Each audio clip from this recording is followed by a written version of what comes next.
आज विजु जनता दलर ये जो लड़ई थिला ये गणतांत्रिक उपाय लड़ई करा जाउथला किंतु वर्तमान भारतीय जनता पार्टी सरकार एते भयभीत हो जाइछंदी जे सी ए लड़ई उपरे बर्बरचित आक्रमण कले। एफएम कॉलेजर छात्री पे न्याय मागिला बेले भारतीय जनता पार्टी सरकार जी न्याय मागुछंदी तांको ऊपर बर्बरचित आक्रमण करुछंदी। ए आक्रमण फल आमर बहुत छात्र युवक महिला एवं सीनियर लीडर आहत होइछंदी।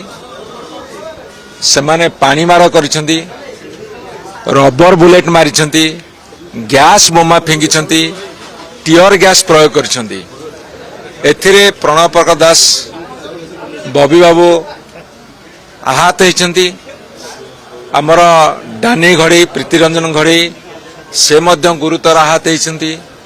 आमर मान्यवर सांसद सुलता ने मध्य अतिशय जंत्रणा भोग कर आहत जोगु एवं आहुरी किछि युवक तांकर चेताशून्य हो जाइतिले एवं अनेक मध्य आहत होइछंती। कार हाथ छिड़ी रक्तात होइछंती, कार गोड़ छिड़ी, कार हाथ छिड़ी, कार नाक फाटी। ये जो आक्रमण आज आमे देखिलु राजरास्ता उपरे ये सरकार कौन लुचेब को चाहते? ये सरकार कहा को घंट घोड़िया को चाहते?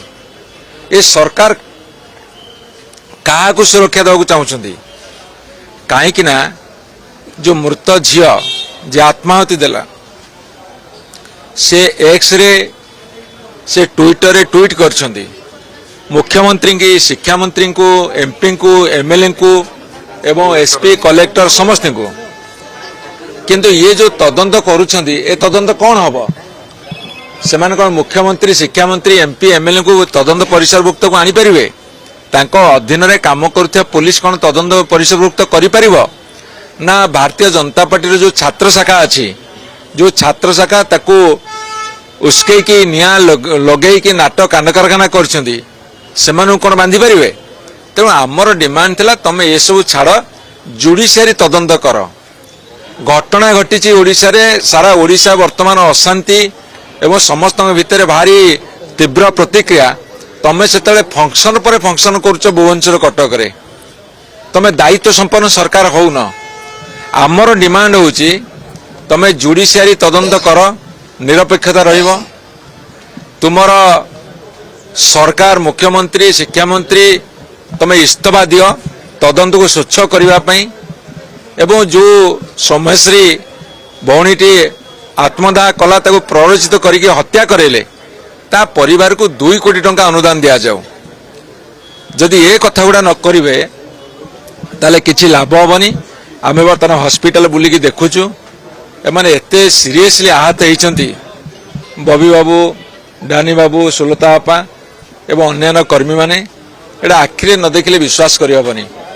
ये गोटे सरकार एते हीनमन्यर सरकार, एते भयालु सरकार, एते अपारग सरकार, जेते भाषा लगेले मध्य ता कम पड़ी जीवो। आमे तांको तीव्र भाव में निंदा करूछु, भर्त्सना करूछु। सेमाने गणतंत्र को सम्मान दियंतु, पीड़िता को न्याय दियंतु। ओडिशा रे महिला बलात्कार, गोपालपुर छात्री हो, महिला हो, दिन को 15टी घटना घटुची। सारा भारत वर्ष आम मुह तलुक हो गलानी। तेणु तुरंत एमाने इस्तफा दियंतु एवं यही कथार जुडिशियरी तदंत दियंतु, नहले किछि लाभ हबनी। ए आंदोलन आहरी तीव्र हम। ये आंदोलन एते आगु को जीव से माने देखिए आंदोलन कौन। भाई गोटे भारत पाकिस्तान युद्ध हला बेले जमी तार बाड़ गुड़े बर्तमान ट्राफिक जाम क्या छाड़ू ना। ये सरकार बर्तमान छाई देखले डरुंच। एमती कौन पाप कर अपराध करमती कौन से भूल कर सब को घोड़िया को बर्तमान से निज छाई की डरुंच। भुवनेश्वर विपर्यस्त, जनजीवन बर्तमान व्यस्त विव्रत। तेणु तुरंत कठोर कठोर कार्यानुष्ठान निजे इस्तफा दियंतु, विचार विभाग तदंत हो, तापरे कठोर कार्यानुष्ठान ग्रहण करा जाए।